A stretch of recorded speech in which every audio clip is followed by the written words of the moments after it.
When the Supreme Court has gone into this problem in detail and has come to the conclusion that this should not be done and whole section and provisions have been set aside, what is there to compel the government to come forward again with an amendment bill, particularly when it transgresses the fundamental rights of the working people? Sign of interrogation.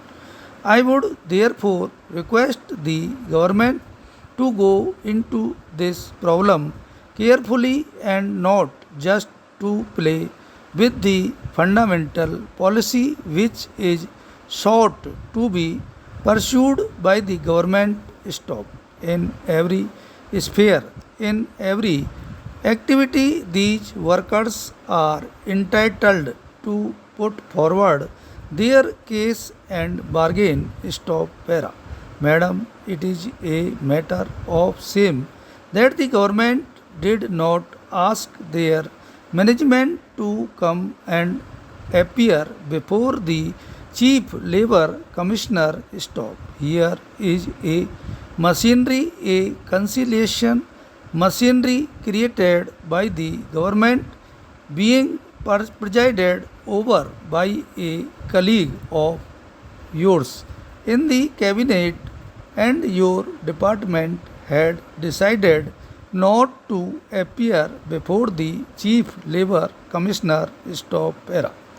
I would therefore plead with the Prime Minister, please do not bring such legislation which destroys the basic principles which have been in existence. Stop. Here is a law, TD Act, which was brought by the British, which in my opinion is still not up to the standard. Stop.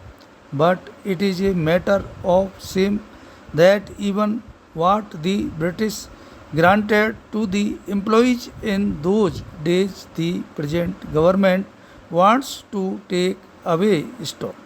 This should have been preserved, developed, and made to flourish so that the workers can say, particularly in nationalized undertakings, now we have a right to negotiate and settle. Stop. The government is expected to follow an ideal employer's policy. Stop. Is this the policy of an ideal employer, where they can dictate the terms of service to the workers? Sign of interrogation. Is this the policy they are placing before the private sector? Sign of interrogation. This is how they should treat their workers. They should control them. Sign of interrogation. There is no reason whatsoever which can justify this. Stop. The minister said, is there are some differences between the superintendent's emoluments and those of the officers, etc. As I said, this is no argument. Stop. This cannot be the reason, as pointed out by the earlier speaker. There are practices and perquisites. Stop. Will he place before the House the facts as to what is the difference if all practices and perquisites of officers are taken into account? Sign of interrogation.